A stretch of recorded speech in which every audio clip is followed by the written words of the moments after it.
"Would you like to come to Barcelona?" they said. "Oh yes," I replied, as I conjured up images of stocking up on vitamin D like some sort of podcasting squirrel before winter arrives. But it has rained ever since my plane touched down. But I'm not complaining. I mean, this story would be the epitome of first world problems if I did that. And let's be honest, walking the floors at an event like this, and maybe a little side trip to the new camp during my downtime, actually means that I'm in my element over here. And for me, the story behind Magento really does have it all. Yes, Magento empowers thousands of retailers and brands with some of the best technology out there, not to mention getting the latest business resources, community updates, software releases, and so much more. But the real story is that it was built on open source technology and a passionate community before going on to be acquired by Adobe for $1.68 billion earlier this year. And Mark Lavelle, he has an equally fascinating story too, and many will remember his time at Bill Me Later, PayPal, eBay, and of course Magento. So today, I wanted to find out more about his stories, the lessons he learned along the way, and of course the future of Magento now that it's part of Adobe, and also what clients and the community can expect. But enough from me. Buckle up and hold on tight, so I can beam your ears all the way to Barcelona to the Magento Live Europe event, so we can speak directly with Mark Lavelle. So a massive warm welcome to the show, Mark. Can you tell the listeners a little about who you are and what you do? Well, hello. Thanks for having me. Mark Lavelle. I am Senior Vice President of Commerce at Adobe. So this has been my 9th conference this year, and the big message being sent to all businesses in Europe and over in the US seems to be that experience-driven commerce is already here. But what is most interesting to me is that each and every one of us is driving this change with our own increasing expectation levels rather than businesses themselves.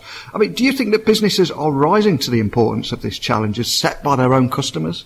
Well, some are, for sure, and I think you're right. If businesses think of their customer the way they think of themselves when they leave the office and their expectations, it would start to really sink into them just how high those expectations are. 24/7, we're always on.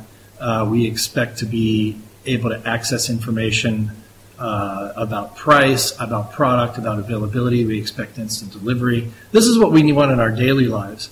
So I think as businesses put that reality in the center of the room and then start to build out their brand experience from there, they'll get it right.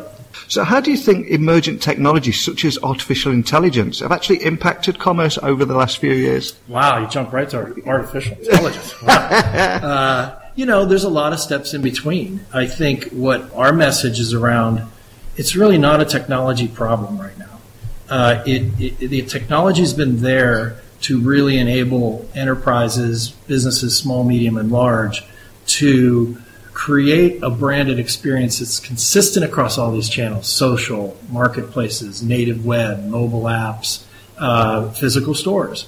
And that is very doable, right? That is an execution that sometimes is a cultural change in terms of thinking of the customer as a digital experience. Mm-hmm. But to your point, what it gets to, what it really turns on then is, are you collecting all the information about how those experiences are getting through to the customer?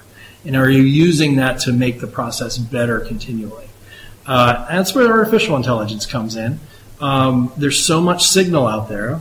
I mean, eventually we'll be picking up voice transactions from our customers in a wired, speakered world where open mics are everywhere. And we'll need to discern what does that mean relative to the customer's intent, the type of customer it is, what content that you want to put in front of that customer, and ultimately how do you deliver on the customer's expectations. So artificial intelligence comes from successfully getting to a point in this journey where you actually have this information and can begin to automate some of the things that today are kind of quite manual. Discerning intelligence, signal from noise, deciding which marketing event or trigger is the right one for the audience. That increasingly will become more automated as we move forward. And as for voice search, which you mentioned there, how excited are you about that? Do you think that's much closer than a lot of us imagine? We're moving into a new house right now, and it's kind of scary. They're putting in the audio-visual stuff, which used to be just TVs and some phones, but now the speakers are going in. The voice-automated technology in the home is a real thing.